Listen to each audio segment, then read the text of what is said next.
હે જીવ, તું શું જોઈને અહંકાર કરે છે? કોઈ પણ સફળતા પર તું ગર્વ કેમ કરે છે? અહંકાર કેમ કરે છે? કારણ કે જરા એટલું વિચાર કે તારી જે આ સફળતા છે એ કેટલો સમય ટકવાની, તારી આ સિદ્ધિ છે, સફળતા છે, કેટલો ટાઈમ ટકવાની? વધારેમાં વધારે મરણ સુધી, મરણ પર્યંત. એનાથી આગળ તો આ સફળતા આવવાની નહીં. તને જે આ સર્ટિફિકેટ મળ્યું, મને પીએચડી વખતે સર્ટિફિકેટ મળ્યું વિદ્યા વાચસ્પતિ. હું વિદ્યા વાચસ્પતિ છું. યુનિવર્સિટીએ કીધું. પણ ક્યાં સુધી આ સિદ્ધિ ચાલશે? આ સફળતા ક્યાં સુધી?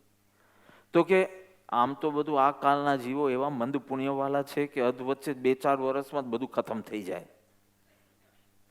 એક જણ મને ખબર છે અમદાવાદમાં, એનો દિવસનો 8 લાખનો પગાર. સાચી વાત છે, હું પછી નામ બી આપીશ, કોઈને શંકા થાય તો ગૂગલ કરીને જોઈ લેજો. 8 લાખનો પગાર. આ જીગર તો જે રીતે જુએ છે જાણે હું ગપ્પુ મારતો હોય. તું જે આખા વર્ષમાં કરે એ એક દિવસમાં, આખા વર્ષનો કેટલો? સામાન્યપણે ગણતરી કરીને કહો, 24 કરોડ રૂપિયાનો એનો પગાર હતો. એટલે કેટલો હોશિયાર હશે, કેટલો ટેલેન્ટેડ હશે. અને પછી થોડા વર્ષની અંદર જોયું તો એ વીવર હતો, કોઈ મિલમાં કામ કરતો તો 800 રૂપિયાનો પગાર.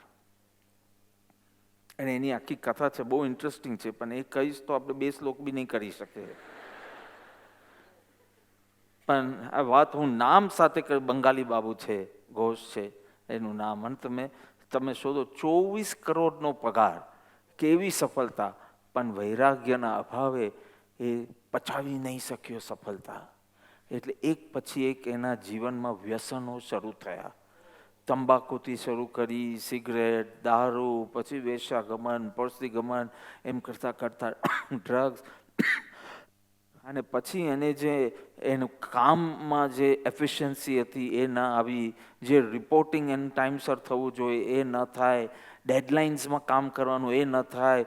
અને પછી લાંબી સ્ટોરી છે, પછી એને ત્યાંથી કાઢ્યો અને પછી તો ખાવા પીવાના ફાંફા થઈ ગયા. તો કે જે મને મળે એમાં લઈશ. એમાં 800 રૂપિયાની, આ 10 વર્ષ પહેલાંની વાત છે પાછી, 800 રૂપિયાની નોકરી.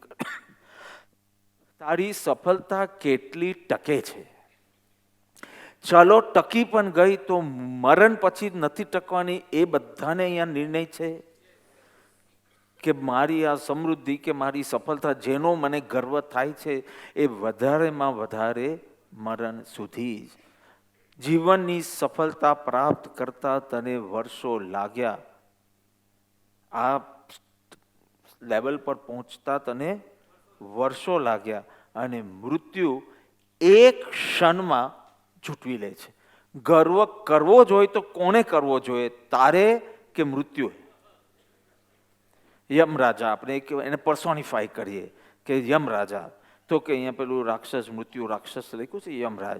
યમરાજાએ ગર્વ કરવો જોઈએ કે તારે કરવો જોઈએ? કારણ કે તે જીવનમાં જે 50 વર્ષમાં કર્યું એ કરીને બધું ખલાસ કરે. તો ગર્વ કરવો જ હોય તો તારે કરવો જોઈએ કે મૃત્યુએ કરવો જોઈએ? એટલે તું ચેસ રમવા બેઠો હોય, અને ચેસ તો તમે જાણો ને, બધું ફૂટબોલ જેવી ઇન્ટરેસ્ટિંગ ગેમ નથી જે થોડા ટાઈમમાં પૂરી થઈ જાય. ચાલે ચાલે ચાલે, જેમ પેલા 2 હોશિયાર તેમ લાંબી ચાલે. જે 2 મૂર્ખા હોય તો 15-20 મિનિટમાં પૂરી થઈ જાય, પણ લાંબી લાંબી ચાલે. અને આમ બરાબર બધા સોકટીઓ બધું હોય, અને નાનું બાળક આવે ને એનો હાથ લાગી જાય, એક ક્ષણમાં તમારો ઘોડો ને રાણી ને રાજા ને ઊંટ ને શું બળદ હોય ને હોય, શું હોય, હાથી અને ઘોડો, આ બધા મિક્સઅપ થઈ જાય. Everything finish. એક ક્ષણમાં મૃત્યુ ઝૂંટવી લે. તો ગર્વ જ કરવો હોય તો યમરાજાએ કરવો જોઈએ કે તારે કરવો જોઈએ? જો જે પ્રાપ્ત કરવા તે આટલા વર્ષો ગુમાવ્યા, એ એક ક્ષણમાં જે ઝૂંટવી શકે, તો of course he is the person who is laughing at you. કે તે શું મોટું પરાક્રમ કર્યું, એનાથી ઊંચું પરાક્રમ તો હું કરવાનો છું. સિકંદરને જોઈ લો ને, એ મદ કરવા જેટલો પણ સમય એની પાસે હતો નહીં. હજી તો એનો વિજયોત્સવ થાય એની પહેલા અંતિમ ઘડી આવી ગઈ. હજી તો વિજય સાથે એજ ઓફ 32, હજી તો વિજય ઉત્સવ એનો મનાવાય એની પહેલા અંતિમ ઘડી આવી ગઈ. તો તારે ગર્વ કરવો જોઈએ કે મૃત્યુએ ગર્વ કરવો જોઈએ? કે તું જે મહેનત કરીને જીવનના 70-80 વર્ષ લગાડે, એક ક્ષણમાં તને પાછો ઝીરો બનાવી દે છે. આ મૃત્યુના વિચારથી વૈરાગ્ય જાગશે, તારી આસક્તિ થોડી મંદ થશે, એટલા માટે આ બોધ આપ્યો છે. હજી તો ગર્વની વાત ચાલે. હા, એવી કોઈક સફળતા તે પ્રાપ્ત કરી હોય જે પરલોકમાં સાથે આવવાની હોય અને તું ગર્વ કરે તો સમજી શકાય, પણ એવું બનતું નથી. કારણ કે જેને ગર્વ ન હોય ને તેને જ એ શુદ્ધિ પરલોકમાં સાથે આવે. પરલોકમાં સમજો દેવલોક મળે, અને એ બી સમજો તમને, અમને તો શક્ય નથી 33 સાગરનું, પણ કલ્પના કરીએ 33 સાગરો પરનું આયુષ્ય વાળું તને દેવલોક મળ્યો, અહીંયાથી તું ગયો અને તારી જે સિદ્ધિ હતી, તારી જે સફળતા હતી એ તું ત્યાં લઈ જાય ને 33 સાગર સુધી એ વિદ્યા વાચસ્પતિ રહેવાનું હોય, તો તું ગર્વ કરે તો સમજાય. પણ એ ત્યારે જ થાય જ્યારે તને ગર્વ ના હોય. એટલે તો આ એમ્પ્ટી સેટ થઈ ગયો. આ કે એવું કોઈ છે નહીં કે એવી સિદ્ધિ પણ પ્રાપ્ત કરી કે અનંતકાલ ચાલે અને હવે એનો અહંકાર કરે છે, એવી તો કોઈ પોસિબિલિટી નથી. તો પૂર્વે થઈ ગયેલા પરાક્રમી પુરુષ જેવી કોઈ સિદ્ધિ તે પ્રાપ્ત કરી છે કે તું ગર્વ કરે છે? એક દુકાન નાનકડી 10x10ની ખોલે અને ગર્વ કરે છે તે ચક્રવર્તીની બધી 6 ખંડની લબ્ધિ ને એ બધું જોયું છે, સાંભળ્યું છે? તો આ ગર્વ શેના માટે? તારી સફળતાની કોઈ નોંધ પણ લેતું નથી. ખાલી આ અંદરની વાત તને કહી દઉં છું. એટલે તો તારે જાહેરાત કરવી પડે છે અને ઢોલ નગારા પીટવા પડે છે, મેં આટલું દાન કર્યું, મેં આટલું આ કર્યું, કારણ કે કોઈ નોંધ જ લેતું નથી તારી સફળતાનો. તું શેના માટે ગર્વ કરે? બીજાના પરાક્રમ આગળ તારી બધી સફળતા સિદ્ધિઓ ઢંકાઈ જાય છે. હે જીવ, તું ગર્વ શેનો કરે છે? બીજો કીધું, કેમ હસે છે? કેમ હસે? તું શાના પર હસે છે? કોની મજાક કરે છે? ખરી મજાક તો તારી થઈ રહી છે મૃત્યુ દ્વારા. મૃત્યુ કેવી મજાક કરવાનો છે? કેવી કેવી ભાઈ, હજી તો હું તે દિવસ સાંભળું છું કે 38 years boy and cardiac arrest, death. હજી તો આપણે મારા સાહેબનું સાંભળીએ છીએ 51, કડવા પ્રવચનવાળા 51, જ્યારે ઇન્ટરફેથ માટે હું ગયેલો દિલ્હી દલાઈ લામાજીને કોન્ફરન્સમાં, ત્યારે એમને વંદન કરવા ગયો અને સરસ ચર્ચા થયેલી ને એવી રીતે. અને હજી તો કે ક્યારેક અવસર મળશે તો દર્શન કરવા જશું, દિલ્હીમાં છે, અને હવે શિમલા જતા વખતે દિલ્હી આવશે તો મેં કીધું આપણે દર્શનના માટે જશું.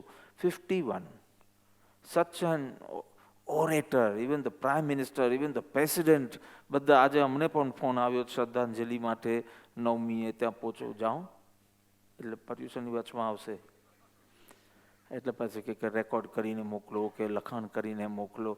51, અને એમનો હજી તો થોડા ટાઈમ પહેલાંનો તમે પાવર જુઓ તો તમને એમ લાગે. અને એ કે હું બહુ મીઠું બોલ્યો, ત્યારે બધા સૂઈ ગયા. એટલે પછી મેં પ્રવચનનું નામ રાખ્યું કડવે પ્રવચન, અને એનાથી બધા જાગૃત થવા લાગ્યા. આખી બીજી વાત છે. પરંતુ તું કોના ઉપર હસે છે? તું હસવાને લાયક છે. હાંસી તો તારી થઈ રહી છે. તું હમણાં જે ગુમાન કરે છે, અને યમ રાજા કહે છે કે પરમ દિવસ તો આને મારે લઈ જવાનું છે, પરમ દિવસે લઈ જવાનું છે. અને શું કરે? 3 ડોક્ટર ભેગા મળીને કે તમારા ભાઈને માઇલ્ડ એટેક આવી ગયો છે. 3 મોટામાં મોટા ડોક્ટરો. બિચારા પેલું કરીને એન્જિયોગ્રાફી કરીને બહાર આવે છે ને પછી ટોપી કાઢીને કહે છે કે medical science failed for second time. આ એના પહેલા શબ્દો. મેં કીધું ગભરાયા તમે જ, અમને તો ખાલી આમ થોડું થોડું થતું હતું, આને એટેક કહેવાય એ તો તમે કીધું, અમને તો ખબર નહીં. તો કે પણ સાલું ડેમેજ પણ એટલું નથી થયું, મિરેકલ છે. મારો ભાઈ તો યુઝ ટુ છે મિરેકલ્સથી. પણ તમે આવું કેમ મળ્યું? 3 જણ મળીને કેમ કીધું?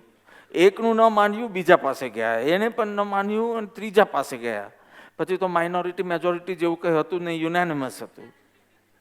બધો ધર્મ સંભળાવી દીધો એને. રાતના સંભળાવ્યો, સવારના હોસ્પિટલમાં સંભળાવ્યો, પછી પેલું એકદમ ઓપરેશન થિયેટરની બહાર હતો ત્યારે પાછો ધર્મ સંભળાવ્યો. મારા ભાઈને બી એવું થઈ ગયું કે આ મારી છેલ્લી ઘડીઓ છે, કારણ કે આટલું બધું ભાઈ ધર્મ સંભળાવ્યો નથી, મારા હાથમાં હાથ આપ્યો નથી.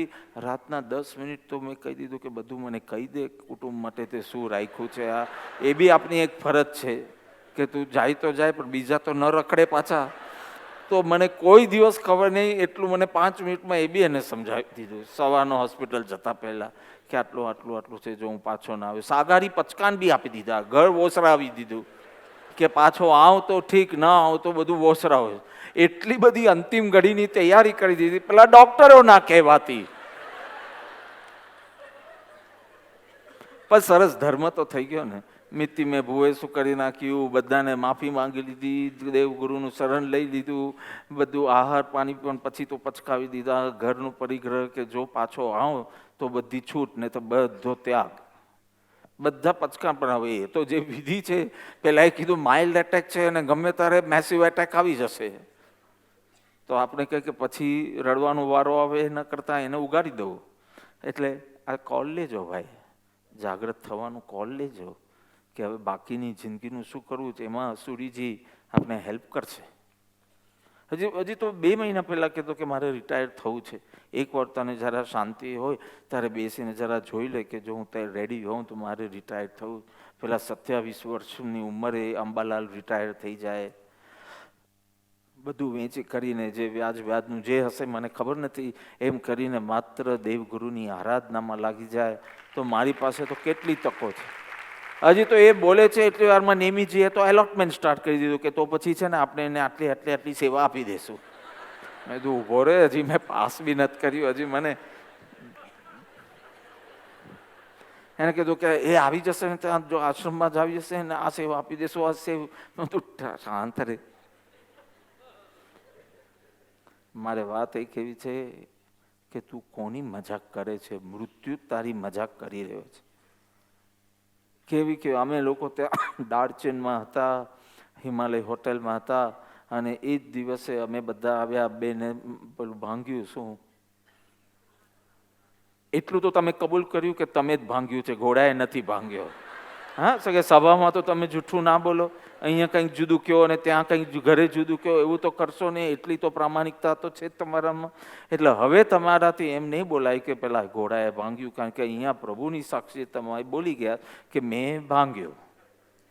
હા મેં એટલે તારા પૂર્વકર્મ, એમ તારા પૂર્વકર્મ એ ભાંગ્યું, બીજા કોઈ ભાંગ્યું નથી. ઘોડાઓ બધા પાસે હતો, કેમ તમારો જ બહુ વિફરો? આટલા ઘોડાઓ ઘરે સકણા રહે છે કે નહીં?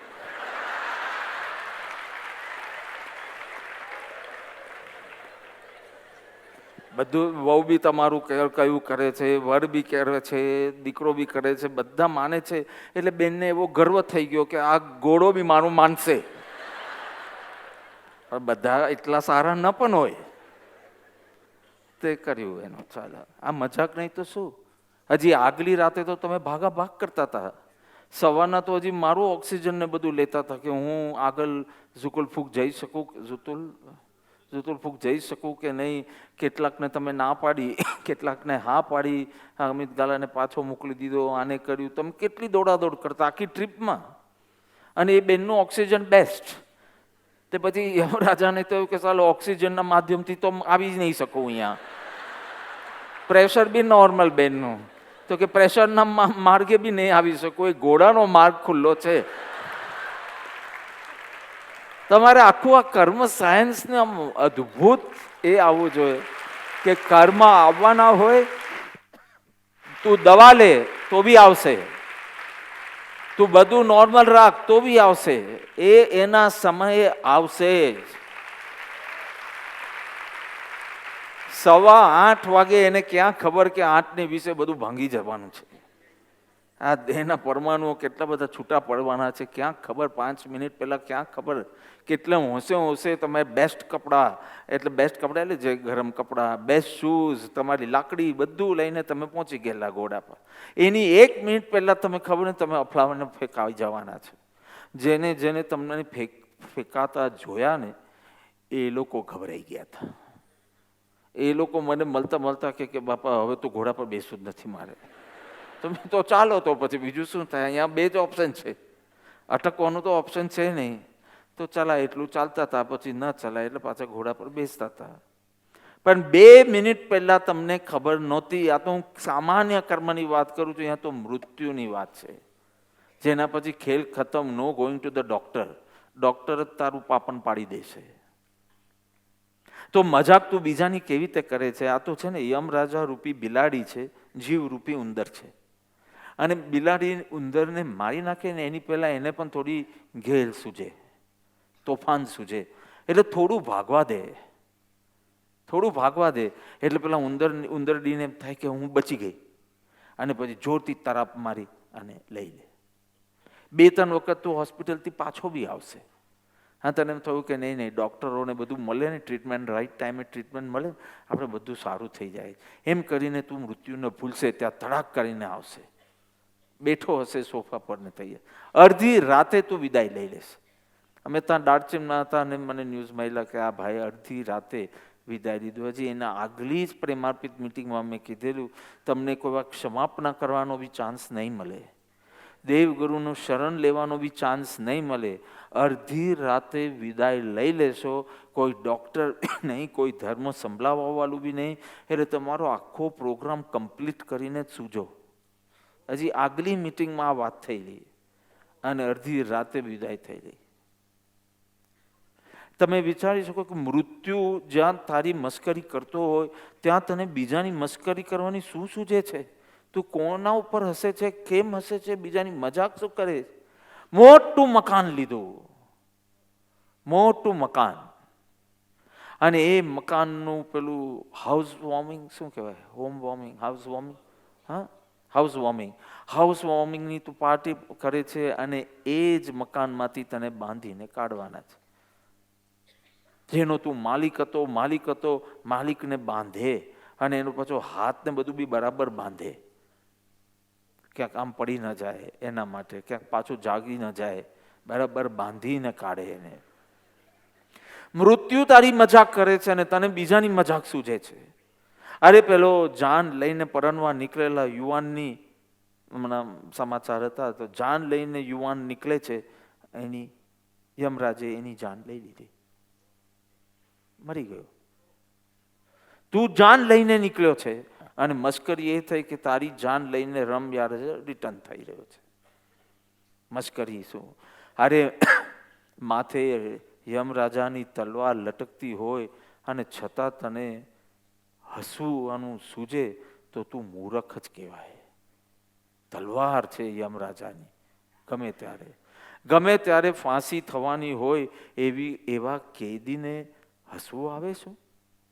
તો જીવરૂપી કેદી, અને ગમે ત્યારે એને ફાંસી પ્રાપ્ત થવાની હોય, એટલે કે મૃત્યુ, યમરાજા એને સૂલીએ ચડાવવાના હોય, તને મજાક કઈ રીતે શું છે?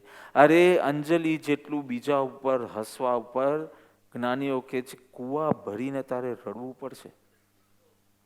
અંજલિ જેટલું તું બીજા ઉપર હસે છે, તને ખબર નથી એ કર્મોના ફળ રૂપે કૂવા જેટલા આંસુ તારે પાડવા પડશે. એટલે તું ગર્વ શેનો કરે છે, તું મજાક કોની કરે છે? અને ત્રીજું કહી દઉં, તને હજી પૈસા એટલે કે અર્થ અને કામ ભોગવું શા માટે ઈચ્છે છે? કેમ તું ઈચ્છે? મોતની સજા પામેલો કેદી સોનાની બેડી કે મિષ્ટ ભોજનની ઈચ્છા કરશે? ફાંસીની સજા થઈ છે, ઈચ્છા હશે તો એક જ હશે કે ગમે તેમ આ સજા રદ થાય, કેન્સલ થાય. પણ એને તે વખતે બીજી ઈચ્છાઓ થશે તો તને પણ મૃત્યુનું ફરમાન નીકળી ચૂક્યું છે. ગમે તારો કોળિયો થઈ જવાનો, તારો ગમે તારો, તું એક ફોટો તો બનાવીને તૈયાર જ રાખજે. એટલે તું જાય ને પછી બહુ બધી ધમાલ હશે, તે વખતે ભાઈ તારો કયો ફોટો ચૂઝ કરીને તો રાખ. કે મારો આ ફોટો ઘરે લગાડજો. ચલો એક કામ કરજો, બધા પ્રેમાર્પિત તો ખાસ કરજો, તમારો ફોટો બી ચૂઝ કરી દેજો ને એક ફ્રેમમાં મઢાવીને કબાટમાં મૂકી રાખજો. એટલે જેવા તમે જાય ને એટલે સીધું પેલું ખુરશી પર મૂકીને હાથ પહેરાવી દેશો. પછી અમારે બી ઘણા કામો છે, પછી આખો 4-5 દિવસ કંઈ તમારી પાછળ નહીં કાઢી શકીએ. 4-5 દિવસ કાઢી શકનાર નથી સ્વજનો, અને પેલું વ્યવહારમાં કરવું જ પડે તો મહિનો કરશે. એના પછી તો બધાએ કામે ચડવાનું છે, અને થોડા ટાઈમમાં તો મૂવીઝ જોવા બી જશે, રેસ્ટોરન્ટમાં બી જશે, અને 2 મહિના પછી તો કોઈ ફોરેન ટ્રીપ પર બી જશે.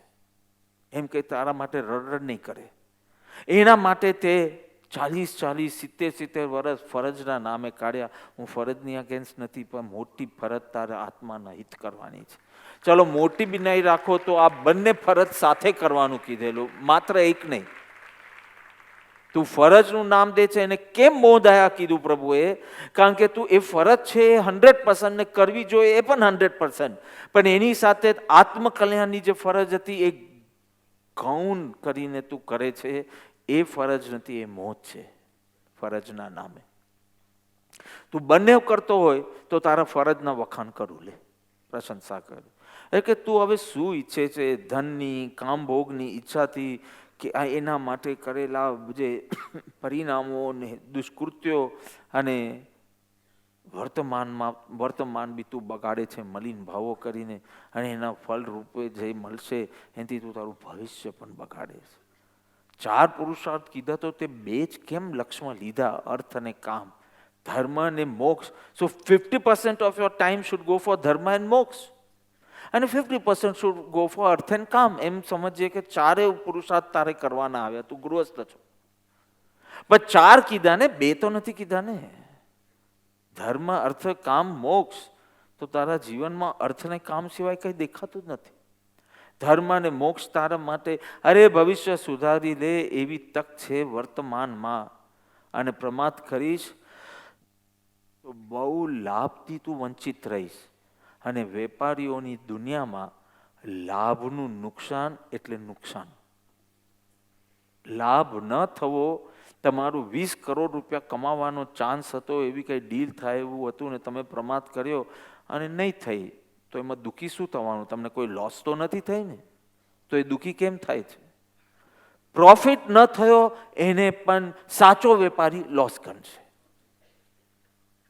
હું તો કોઈ વેપારનો માણસ નથી, પણ મેં આવું અર્થશાસ્ત્રનો પણ અભ્યાસ કર્યો તો કે પ્રોફિટની તક ગુમાવવી એને લોસમાં મૂકજે. પ્રોફિટની તક ગુમાવવી એને તું લોસમાં મૂકજે, તો તું સાચો વેપારી થશે, એના પછી સાચો સાધક થશે. અને એવી રીતે પ્રોફિટની તક છે, તારું ભવિષ્ય સુધારી દેવાની તક છે હમણાં, અને એ તક તું ગુમાવે છે તો તને વેપારી બુદ્ધિ પણ નથી, એમ જ્ઞાનીઓ કહે છે. એક તો આયુ લાંબુ નથી તારું. હવે તો કેટલું ગણું? પહેલા 100 ગણતા હતા, પછી અમે 80 પર આવ્યા, કે એવરેજ 70-80. હવે કોઈક 38માં જાય છે, કોઈ 51માં જાય છે. હવે હું શું મૂકું આયુષ્ય? તો એટલું તો રાખીએ કે આયુષ્ય લાંબુ નથી, અને કેટલાક તો 3જા તબક્કે છે. આ તો મહેરબાની છે ડાઈની, DYEની, કે જેથી ખબર નથી પડતી તમારી એજ, પણ એટલું તો તને ખબર છે ને કે લાંબુ નથી, નંબર 1. નંબર 2, જે લાંબુ નથી એટલે કે ટૂંકું છે એ દરરોજ ઘટે છે. ટૂંકું હોય તો બી વાંધો નહીં, પણ દરરોજ ઘટે છે. એક તો આયુષ્ય લાંબુ નથી, અને બીજું આયુષ્ય ઘટે છે. આ 2 હોય ત્યાં સુધી બી વાંધો નહીં, પરંતુ આ મૃત્યુ ખાલી આવે છે એટલું નક્કી. અહીંયા લખ્યું મૃત્યુ રાક્ષસ, કારણ કે નરકના ઊંડા ખાડામાં ફેંકી દેવાની ઈચ્છાથી મૃત્યુ રાક્ષસ તારી નજીક આવતો જાય છે. એટલે ખાલી તને મારી નાખવા માટે નહીં, મારી અને દુર્ગતિએ લઈ જવા માટે આવે છે.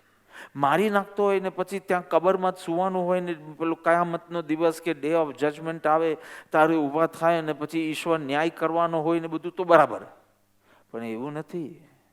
આ તો વિતરાગ વિજ્ઞાન છે કે તરત જ ચોથા સમયમાં તો તારે બીજે જન્મ ધારણ કરી દેવાનું. આ તો લોંગેસ્ટ પીરિયડ કીધું, ચોથો સમય. તમે સમય નહીં રાખો, સેકન્ડ રાખો, ચલો સમજવામાં. તો 4th સેકન્ડ એ તો તમારે જન્મ, બીજું જીવન શરૂ કરી દેવાનું. એટલે મૃત્યુ ખાલી મારી નાખવા નથી આવતો, મારીને તને ઘસડીને દુર્ગતિએ લઈ જવા માટે ઉત્સુક છે. અને ત્યાં તું પ્રમાદ કરે છે. ખાલી પૂરું થઈ જવાનું હોય ને તો આપણે કે આપણે બધું થઈ ગયું, આપણા છોકરાઓ સેટલ છે, આપણું બધું કમ્પ્લીટ છે, હવે મરી જવાનું હોય તો બી શું વાંધો. પણ મરી જવાનું એટલે ખાલી અહીંયા પડદો પડશે આ જીવન પર, તને બીજે કોઈ પર્યાયમાં તો લઈ જ જશે. બહુ ગજબની વાત કે કોઈ ચાકુ લઈને ગુંડો મારવા આવતો હોય ત્યારે તને રમવાનું સૂઝે કે 1-2 મિનિટ હું જરા સાપ સીડીની ગેમ રમી લઉં, સ્નેક્સ એન્ડ લેડર્સ. એક ગેમ, એ એક ગેમ કેટલી ચાલે ને ખબર નથી, કોઈ વાર 2 મિનિટમાં પતી જાય.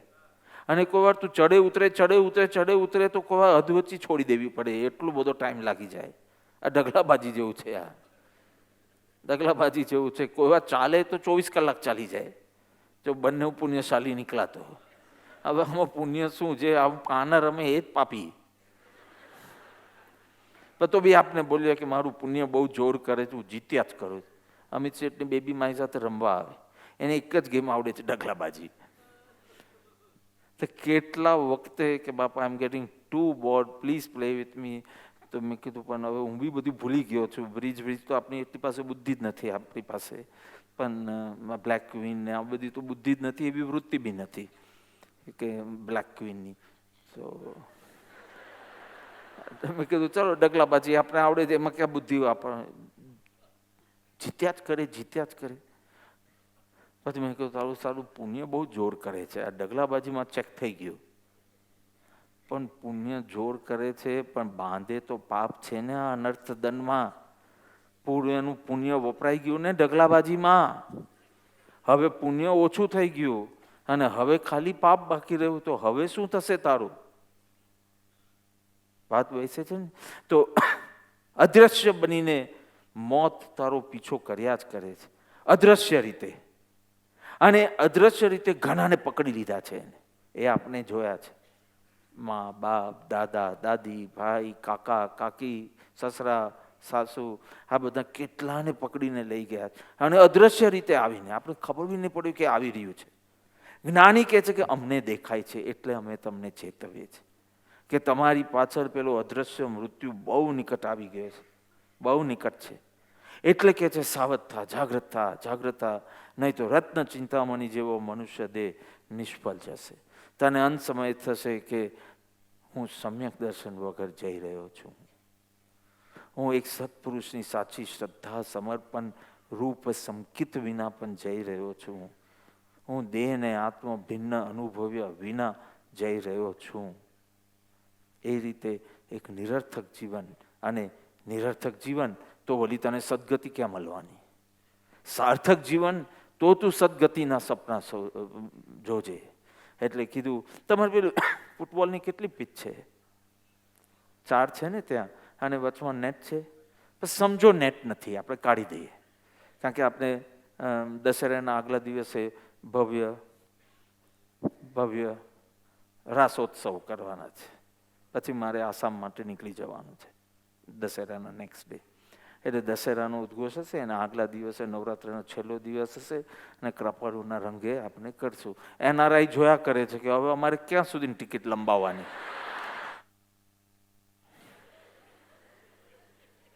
તમે અહીં જ આવી જાઓ ને પરેશ, હવે અહીં જ આવી જાઓ ને. હવે 26મી પછી તો બધા પ્રોગ્રામો અમારા સ્ટાર્ટ થાય છે. તમે ક્યારે જાઓ છો? બોલો. એની પહેલા તો બધું ખાલી કંઈ એમને બધું રૂટીન છે, પછી બધા પ્રોગ્રામ સ્ટાર્ટ થાય છે અમારે.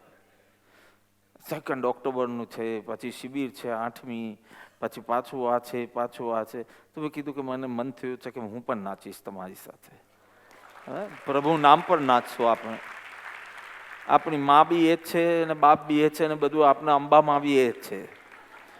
એટલે પણ મેં કીધું 15 મિનિટ સુધી કોઈ વચમાં આવવાનું નહીં, કોઈ વચમાંથી નીકળવાનું નહીં. It has two B meditative.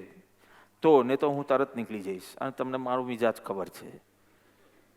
એક દશેરાએ જ હું સભા છોડીને નીકળી ગયેલો 2001માં. દશેરા જતા એના પછી મેં લગભગ એક પણ દશેરા આશ્રમમાં કર્યા નથી.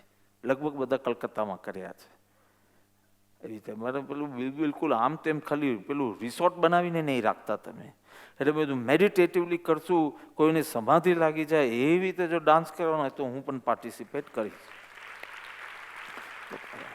બેન, તમે બધું બહુ તકો ચૂકી જવાના. મનુષ્ય બહુ મળ્યો પણ હાવ નકામો આમ તો. તો મેં કીધું ક્યાં કરશું? તો મેં કીધું પેલી નેટ કાઢી નાખજો 4માંથી. હવે તો મલ્ટીપર્પઝ છે ને, તમે એને પછી ખરીદી લીધી એવી તો નહીં બતાવતા એમ. આ એસએફસી પણ જોરા સ્ટ્રોંગ થતી જાય છે પાર્ટી, તો એ લોકોને એમ લાગે આ એરિયા અમારો જ છે. એટલે એ લોકોનું માલિકી ભાવ તોડવા માટે મેં કીધું નેટ કાઢી દેજો, આપણે ત્યાં દાંડિયા રાસ રમશે. એટલે આવું બધું તમે બેલેન્સ ગુમાવો ને પછી મારે બેલેન્સ લાવવું પડે. તો ચાલો વચમાંની નેટ કાઢી નાખો, પણ આપણે ફૂટબોલ જ રમીએ. 4 ટીમ છે અને ફૂટબોલ રમીએ. અને પછી કોઈક વાર પહેલાં ભાઈ આ તો ફૂટબોલ છે ને, કોઈ વાર એકદમ કોઈ પાવરમાં આવીને એવી કિક બી મારી લે કે જે ગોલની પણ પાર જાય. અને સમજો આ ટીમનું આ પીચવાલાનું ફૂટબોલ બોલ કોઈ બીજી પીચ પર ઉડીને જાય છે, નેટ નથી ને હવે, અને એનો કેપ્ટન જુએ છે કે આ લાગશે અમારા કોઈ પ્લેયરને, તો એ તરત જ બૂમ પાડે, લુક આઉટ, આ બોલ તને વાગી ન જાય. જ્ઞાની એ જ કે છે લુક આઉટ, ચેતી જા, આ મૃત્યુરૂપી બોલ તને વાગી જાય એની પહેલા તું ચેતી જા. એવી તે જ જાગૃત કરે છે. અને તેથી કેવા કેવા મહાપુરુષોએ કેવી કરુણાથી અંજલિ જલ જ્યું આયુ ઘટત હે. અંજલિમાં પાણી હોય ને એક ટીપું નીકળે તારે ખ્યાલ ના આવે ને થોડા ટાઈમમાં લાગે અરે પાણી તો બધું ક્યાં ગયું. આનંદગંજી મહારાજ, અંજલિ જલ જ્યું આયુ ઘટે તે, થોડું ઘટ્યા જ કરે છે. અને એ જ વાત બીજા શ્લોકમાં કરશે. જ્યાં સુધી લવ વગેરે, લવ એટલે રિયા બેટા, લવ એટલે spell it first and what does it mean? હા, એવો એનો અર્થ નથી થતો. અહીંયા love is a unit to measure time. એટલું હું ક્લિયર કરું છું, કારણ કે જો આખું ભાષણ ચાલે અને એ લોકો પહેલા લવના અર્થમાં જ લે, એટલે જેમ સેકન્ડ્સ, મિનિટ્સ વગેરે હોય ને, યુનિટ ઓફ ટાઈમ, હા, ટુ મેજર ટાઈમ, એવી રીતે લવ. તો વોટ ઇઝ દેટ યુનિટ? તો કે એક આંખનો પલકારોનો નિમેષ કહેવાય. એક આંખનો, વિંક નથી કહેતો, બ્લિંક કહું છું. તો એકવાર બ્લિંક કરો એને નિમેષ કહેવાય. 36 Nimesh is equal to 1 love. 36 Nimesh is equal to, આ ગ્રંથની રચના જ્યારે થઈ હશે ત્યારે કોઈ વાર આ બધા યુનિટ્સ વધારે પ્રચલિત થશે. અત્યારના સુરીજીએ ગ્રંથ લખવાનો હોય તો એ મિનિટ્સ કે સેકન્ડ્સ લખતે, પણ તે વખતે આવી રીતે લવ, ઘડી, મુહૂર્ત, અંતર્મુહૂર્ત, આ બધા પ્રચલિત શબ્દો હતા. તો લવ એટલે 36 બ્લિંકિંગ, એવી રીતે. તો અહીંયા બહુ સરસ કીધું કે કુહાડીનો પ્રહાર વૃક્ષ ઉપર થાય ને, કુહાડી એક્સ, એનો પ્રહાર વૃક્ષ ઉપર, ટ્રી ઉપર થાય, એવી રીતે લવ રૂપી કુહાડીનો પ્રહાર નિરંતર તારા આયુષ્ય રૂપી વૃક્ષ ઉપર થતો રહે છે. અને તું આ વૃક્ષ ઉપર લટકીને પોતાને સલામત સમજે છે. તું આ વૃક્ષની કોઈ બ્રાન્ચ ઉપર લટકી અને પોતાને સિક્યોર સમજે છે. અને લવ રૂપી એટલે ટાઈમ, ટૂંકમાં ટાઈમ રૂપી કુવાડો એ વૃક્ષને નિરંતર એના ઉપર પડ્યા કરે છે. દરેક પ્રહારે અથવા તો દરેક પ્રહરે, ટાઈમની દ્રષ્ટિ જોઈએ તો 8 પ્રહર છે, એટલે એક પ્રહર 3 કલાક. દરેક પ્રહર બોલો કે દરેક લવનો પ્રહાર બોલો, એ પ્રહારથી તારું આયુષ્ય, વૃક્ષનો અમુક ભાગ ઘટતો જાય છે તેમ તારું આયુષ્ય ઘટતું જાય છે. એક મનુષ્ય જીવનમાં જ એવી સુવિધા છે, મનુષ્ય જીવનમાં જ એવી સુવિધા છે કે જ્યાં સુધી જીવે છે ત્યાં સુધી જેમ જીવવું હોય તેમ જીવી શકવાની સુવિધા માત્ર મનુષ્યમાં છે. નારકી તો ટોટલી પરતંત્ર છે. દેવમાં અમુક જાતના લિમિટેશન્સ છે, તિર્યંશમાં તો બુદ્ધિના જ લિમિટેશન્સ છે. મનુષ્ય પાસે એ ફેસિલિટી છે, એ સુવિધા છે કે જ્યાં સુધી જીવે છે ત્યાં સુધી જેમ જીવવું હોય તેમ જીવી શકે. એને ચોઈસ કરવાની છે. એ ધર્મી પણ રહી શકે, એ અધર્મી પણ બની શકે, એ ભોગી પણ બની શકે, એ યોગી પણ બની શકે, એ આરાધક પણ બની શકે, એ વિરાધક બી બની શકે, એ ઉપાસના બી કરી શકે અને વાસના પણ કરી શકે, એ સંજ્ઞા રંગી પણ બની શકે અને આજ્ઞા રંગી પણ બની શકે. સંજ્ઞા એટલે સંસ્કાર, સંજ્ઞા રંગી, જેવી સંજ્ઞા, મૈથુન સંજ્ઞા જગની તો ભોગ, આહાર સંજ્ઞા જોઈએ તો આહાર, સંજ્ઞા રંગી અથવા તો આજ્ઞા રંગી. પુણ્યવર્ધક કૃત્ય પણ કરી શકે, પાપવર્ધક કૃત્ય પણ કરી શકે. આ ફેસિલિટી મનુષ્યને છે, પણ આ ફેસિલિટી બહુ ઇમ્પોર્ટન્ટ છે. જો આ વૃક્ષનું તો એક વખત કપાવવાનું જ છે, એ 100% છે, પણ જ્યાં સુધી તું એ વૃક્ષ કપાયું નથી, જ્યાં સુધી તું એને લટકીને રહ્યો છે, ત્યાં સુધી તારે જે કરવું હોય તે તું કરી શકે. આ ફેસિલિટી છે. હવે તારે કેમ જીવવું છે તું નક્કી કર. કારણ કે ધાર્મિક તે છે કે મરવા છતાં મરતો નથી, અને અધાર્મિક તે છે જે જીવતા છતાં જીવતો નથી. Will you agree to me or not? હા, જે સુકૃત્ય કરે છે ને એના મરણની આગળ અડધો સ લાગે છે. એટલે શું થાય? સ્મરણ. એટલે એ જીવતો જ રહે છે. આપણે ગાંધીજીને હજી જીવતા જ રાખ્યા છે ને. ગાંધીજીના હજી પ્રસંગો તમને કહું, જીવતા. મેં ગઈકાલે જ કોઈના ગુરુજીની ડેથ થઈ ગઈ તો પૂનાવાલા, તો મારે લખવાનું હતું, તો મેં કીધું guru never, guru is not gone, he is always on. કદી ગુરુ જઈ જ ન શકે. ગુરુઓની શક્તિ હંમેશા જ. પછી હવે જેટલો રાગ હોય એટલો તું દુઃખી થશે, એ વાત અલગ, પણ તારા ધર્મ પોષણ તને મળતું રહેશે. એક વાર તે શરણ ગ્રહણ કર્યું પછી જવાબદારી એમની છે. તો ધાર્મિક તે છે કે મરવા છતાં મરતો નથી, યાદ કર્યા જ કરે, જાણે જીવતો જ હોય. આપની વાત છે. અને અધાર્મિક તે કે જીવવા છતાં જીવતો નથી, જે સતત પાપના પરિણામો અને પાપના કૃત્ય કરે એ જીવતો જ નથી. એક સેડુક નામનો બ્રાહ્મણ હતો જે દેવ થાય છે. હવે આ કથા છે, એની સત્યતા તરફ નહીં જતા, એ જે બોધ આપે છે એ બોધ લઈ લે છે. તો કથા એમ છે કે સેડુક બ્રાહ્મણ દેવ બન્યો છે અને પ્રભુ વીરના સમવસરણમાં પહોંચ્યો છે. એ વખતે પ્રભુ વીરને છીંક આવી. એટલે મેં કીધું કથા છે, તમે સમજી લો. પ્રભુને છીંક આવી તો લગભગ આપનો ગુડ જેસ્ચર શું છે? તમને છીંક આવે તો શું કરો? શું બોલો? તમે બ્લેસ યુ બોલો કે તમે એક્સક્યુઝ મી બોલો? અને સામેવાળો શું બોલે? God bless you. હા, ગભરાયા વિના બોલ. હા, તો આ આપણો એક સામાન્ય વ્યવહાર છે. એ જ્યારે પ્રભુને છીંક આવી એટલે પેલા દેવને કંઈક બોલવાનું મન થયું. પ્રભુએ એક્સક્યુઝ મી કીધું એવું હું નથી માનતો, પણ પેલું ગોડ બ્લેસ તો શું કહીએ ગોડને? ગોડને હવે ગોડ બ્લેસ યુ કેવી રીતે કહેવાય? એટલે એને દેવે શું કીધું હશે? આ કથા ગ્રંથોમાં છે. અમે તો જ્યારે જ્યારે વાંચી મને ઘણા ક્વેશ્ચન્સ બી થયા છે, પણ હમણાં નથી થતા. હવે સીધો બોધ જ લઈ લો. અને પેલા દેવે કીધું જલ્દી મરો. અભક્ત છે, શું આશાતના છે, શું છે? જેવું ભગવાનની છીક આવી એટલે છીક પણ કંઈક કન્ટેજિયસ હોય છે, એવું ખરું? હા, એક જણને આવે એટલે થોડું બીજાને આવે, ત્રીજા. તો જેવી પ્રભુને છીક આવી એટલે તરત શ્રેનિક મહારાજાને બી છક આવી, કારણ કે એ બી બાજુમાં જ હશે. એટલે પેલા દેવે એને કીધું ઘણું જીવો. પ્રભુને કીધું જલ્દી મરો, અને શ્રેનિક મહારાજાને કીધું ઘણું જીવો. એટલી વારમાં બાજુમાં અભયકુમાર, સૈનિકના જ પુત્ર, અભયકુમારની કથા.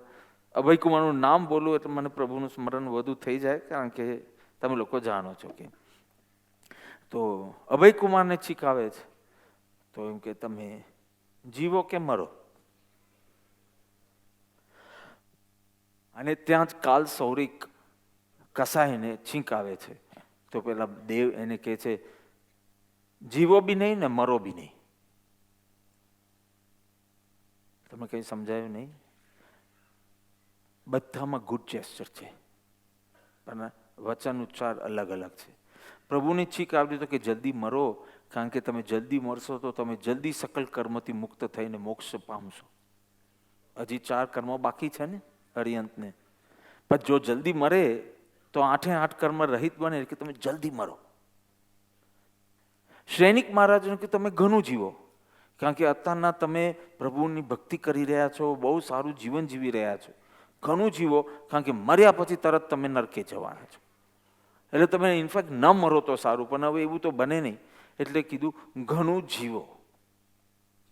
અભયકુમારને કીધું કે તમે અત્યારે પણ ઉત્તમ શ્રાવક જીવન જીવી રહ્યા છો અને મરીને અનુત્તર વિમાનમાં જવાના છો, એટલે તમે જીવો કે મરો, કારણ કે ત્યાં બી તમે પ્રભુ ભક્તિ જ કરવાના છો. તમે અહીંયા બી કરો છો, ત્યાં બી કરો. અને પેલો કાલ સૌરિક કસાય એને કીધું તમે જીવો એ નહીં ને મરો એ નહીં, કારણ કે તું હમણાં એટલી હિંસા કરે, પાપ કરે અને મરીને તું નરકે જવાનો છે, દુઃખિત થવાનો. તું જીવ બી અને મર પણ નહીં. તમે સમજી શકો છો આ? તો આંખ મીચાય એની પહેલા વિવેક આંખ તું ખોલી દે. અને વિવેક આંખ ખોલવી એટલે પરિણામે જે હિત કરે, પરિણામે જે હિતકારી હોય એવા સુકૃત્યમાં લાગી જા. અહીંથી આ ઉપદેશ શરૂ થાય છે. હવે શું ઉપદેશ છે તે જુઓ. ઉપદેશ, આટલી તો મેં ઉપદેશની ભૂમિકા બનાવી. અહીંયા લખ્યું કે જ્યાં સુધી લવ વગેરે કુવાડાના પ્રહારો તારા આધારરૂપ જીવન વૃક્ષને છેદ કરે નહીં, ત્યાં સુધીમાં હે આત્મન પરિણામે હિત માટે યત્ન કર. પરિણામે હિત તે માટે યત્ન કર. તેનો છેદ થયા પછી તું પરતંત્ર થઈશ. એટલે કોણ જાણે શું થઈશ અને ક્યાં થઈશ અને કેવી રીતે થઈશ. કેટલો સુંદર બોધ છે અહીંયા, સાંભળો. જો હિતકારી કાર્યોમાં તું લાગ્યો નહીં તો પાપથી તું પરતંત્ર થઈ અને દુર્ગતિમાં ફેંકાઈ જઈશ. એટલે તારો નિર્ણાયક તું નહીં રહે. તારો નિર્ણાયક કોણ બનશે? કર્મ. કર્મ નિર્ણય કરશે. કર્મ નિર્ણય કરશે તો કયા સ્વરૂપમાં જવાનો, કેવી સ્થિતિમાં જવાનો, કયા ક્ષેત્રમાં જવાનો, કઈ યોનિમાં જવાનો, આ બધું તારા ડિસિઝન્સ કર્મ લેશે. અત્યારના તારા ડિસિઝન્સ તું લઈ શકે, પણ એક વાર જો ન બોલાયેલા શબ્દના તમે માલિક છો. પણ એક વાર તમે શબ્દ બોલી ગયા એટલે તમે હવે એના ગુલામ છો. તમે વાતમાં કોઈને સૌ બેવકૂફ જેવો છે, હવે તમારે પકડી જ રાખવું પડશે. પેલો કે મને બેવકૂફ કીધો, કઈ રીતે બેવકૂફ છું હું? હવે યુ કેનોટ સે કે ના ના ના એવું કંઈ નથી, તમે તો સારા છો. હવે યુ કાન સે. હવે તું એ બેવકૂફ શબ્દનો ગુલામ થઈ ગયો છે. પણ તારા મનમાં હોય પણ તું બોલ્યો ના હોય ત્યાં સુધી તું ન બોલાયેલા શબ્દનો તું માલિક છે, પણ બોલાયેલા શબ્દનો તું ગુલામ છે. વાત બરાબર છે? આપણે કેટલી વખત પસ્તાવો કે ના બોલ્યો હોત તો સારું થાત, પણ હવે એના ફળ તારે ભોગવવાના જ રહેશે. એ બેવકૂફ સ્ક્વેર થઈને પાછું આવશે કોઈ વાર એની પાસેથી.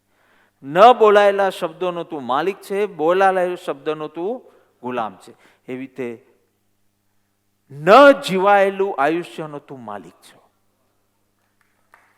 પરંતુ જીવાઈ ગયેલા આયુષ્યનો તું ગુલામ છો. તે જે વ્યસનો સેવ્યા, વિષય કસાય કર્યા, તે પાપ કાર્યો કર્યા, હિંસાદિક કર્યું, અભક્ષ્ય ભોજન વગેરે કર્યું, આ બધું જે તે કાંઈ કર્યું, હવે એ બધું ટ્રાન્સફર થઈ ગયું છે કર્મમાં, અને હવે કર્મ નિર્ણાયક બની જવાનું છે. ક્લિયરલી સમજાય? એટલે કીધું કે તું સ્વતંત્ર છો, તું પરતંત્ર થાય ને એની પહેલા તું તારી આ સ્વતંત્રતાથી તારું ભેદ વિજ્ઞાનમાં આગળ વધી છૂટા પાડી દે. પાડવાના જ નથી. શું તાલી પાડો છો? શું પાડવાના છે? છૂટા જ છે, છૂટા જ છે. છૂટા કરવાના હોય તો બહુ અઘરું કામ છે. હા, તમે કોકોનટને કટ કરીને બતાડો નાઇફથી, જેમ તમે એપલને કટ કરો છો ને, કોકોનટ નાળિયેરને કટ કરીને બતાવો, વેરી ડિફિકલ્ટ બે છૂટા કરવા માટે. પણ જે છૂટા જ હોય અને એને છૂટા જ સમજવાના છે, બસ આટલું કામ કરો તમે. એકચ્યુઅલી આમાં કામ શું છે એ જ નથી સમજાતું, કારણ કે આમાં કરવાનું શું આવ્યું? સમજવાનું આવ્યું કે દેહને આત્મા ભિન્ન છે અને આ પ્રભાવ છે ને આ સ્વભાવ છે. બીજું શું કરવાનું આવ્યું? કરવું શબ્દ જ ક્યાં વાપરવાનું આવશે આત્માના ક્ષેત્રમાં? કરવું શબ્દ જ્યાં સુધી તમે શરીર સાથે જોડાયેલા છો ત્યાં સુધી બોલો. પૂજા કરવાની છે, માનસરોવર જવાનું છે, ઓલ કરવું will be when you are connected to the body or the mind. તમે એ બેના ક્ષેત્રની વાત કરો તો કંઈ જ કરવાનું નથી. કંઈ પણ કર્યું એટલે તમે ખોટું કર્યું. દ્રષ્ટા, અરે આ કેમ અઘરું લાગે છે એ સમજાતું નથી. કોઈ ચીજ આટલી ઇઝી હોય એની શંકા છે તમને, કે મોક્ષ આટલું ઇઝી કેવી રીતે હોઈ શકે? એના માટે તમે એમ કહો કે 6-8 દિવસ 24 ઉપવાસ કરવાના છે, એવું કંઈક કહો તો મને એમ થાય કે લાવ એકવાર જિંદગીમાં કરી લે, એકવાર જ માનસરોવર અને એકવાર જ પેલું, એક જ વાર, પણ એકવાર કરી લઈએ જો એનાથી બેડા પાર થતા હોય. પણ હવે આટલું ઇઝી હોય કે કંઈ ન કરવું એ થવું જોઈએ. પણ આ વીતેલા આયુષ્ય માટે નહીં થઈ શકે.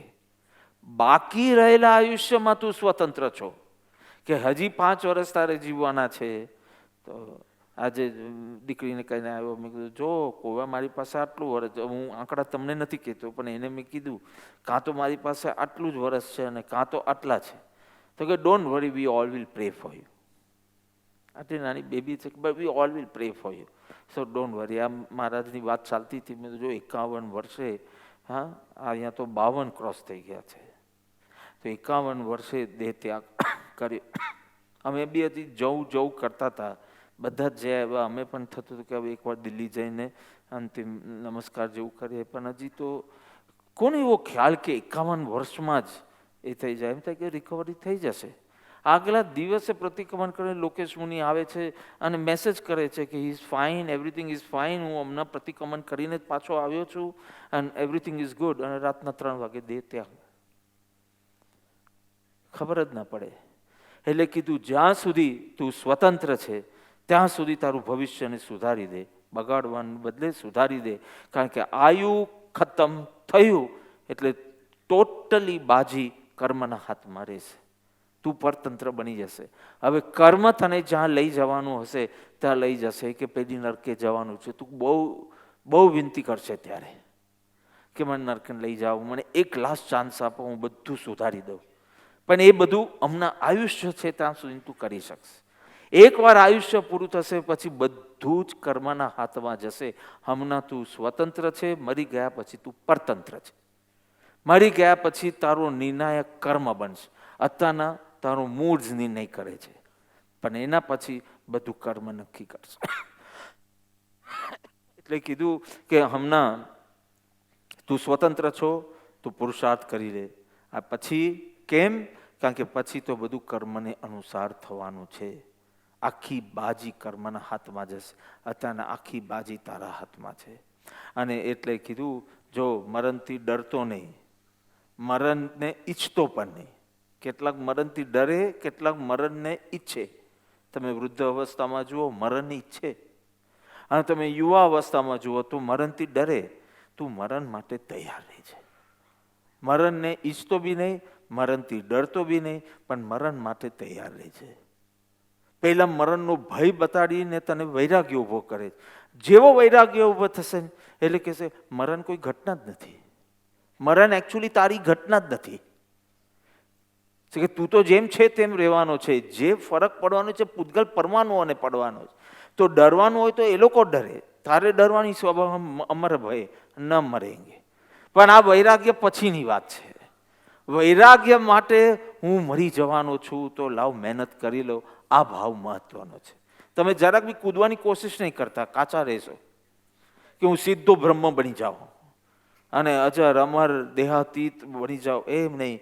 તારે મૃત્યુની સભાનતામાં પરિપક્વ થઈને આગળ વધવાનો છે, ને તો તું સ્વચ્છંદી નફટ બનશે અને પાપ કાર્ય કરવામાં તને ભય પણ નહીં રહે. એટલે કીધું કે એના કરતાં તું ચેતી જા, અને પરગામ જવું હોય તો ભાતું બાંધીએ ને. કાલે પૂના જવું હોય તો આપણે થાય ને કે રસ્તામાં આપણે નથી ખાવું, પર્યુષણ છે ભાઈ, રસ્તામાં નથી ખાવું તો 2-3 ઢેબરા બોલો કે થેપલા બોલો કે કંઈ ભાતું બાંધીએ ને, એમ તું પરગામ માટેનું ભાતું બાંધ.